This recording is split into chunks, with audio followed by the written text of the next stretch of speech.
Εσάς τους 7 ιδεολόγους παοξίδας που δεν διανοηθήκατε χθες να αφήσετε μόνη της την αγαπημένη σας ομάδα να αγωνιστεί χωρίς την παρουσία σας, εσάς τους 7 που εχθές είδατε για τελευταία φορά το Παναθηναϊκός ΠΑΟΚ, τελευταία επίσημη παρουσία της ομάδος σας, εσάς τους 7 που πανηγυρίσατε για τελευταία φορά το γκολ του Νάγκμπε, εσάς τους 7 που στο αριστερό σας μέρος του στήθους,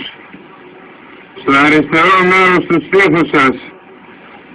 έχετε τατουάζ το δικέφαλο αετό, εσάς τους 7 που στο μέτωπό σας έχετε κορώνα τα 4 γράμματα της ομάδας σας, εσάς τους 7 που δίπλα στο εικονοστάσι του σπιτιού σας έχετε τη φωτογραφία του ΠΑΟΚ,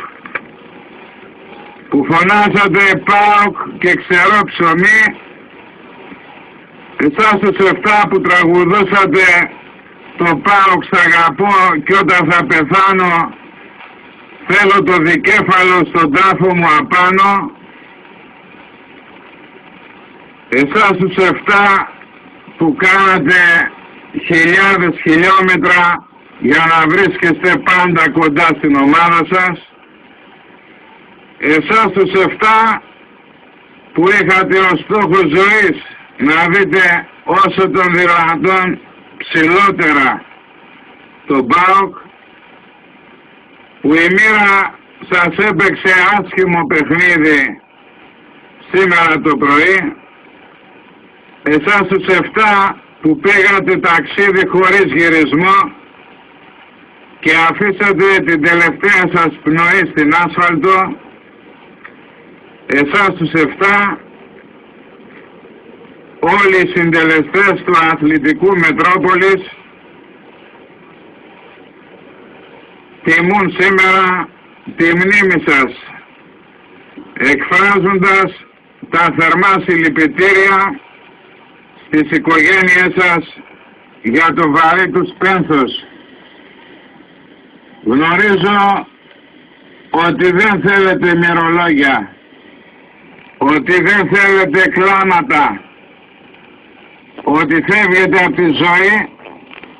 με ψηλά το κεφάλι. Και επειδή ξέρω στην τελευταία σας κατοικία τι γουστάρατε να σας συνοδεύει, ούτε μυρολόγια, ούτε τίποτα, 7 παλικάρια μου, σας το αφιερώνω και εγώ και οι υπόλοιποι συντελεστές του σταθμού, σας το αφιερώνω γιατί ξέρω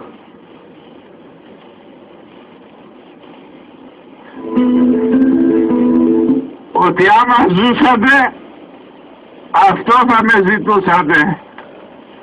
Καλό ταξίδι.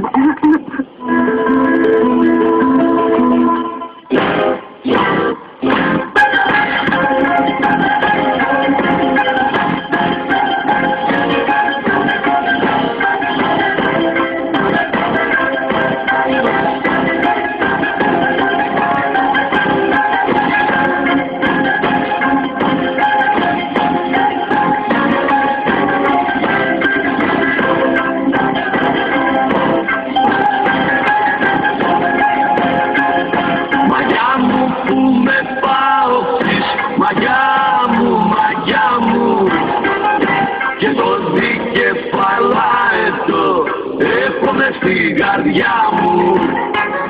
και το δικεφαλάετο έχω μες στην καρδιά μου. Μαγιά μου που με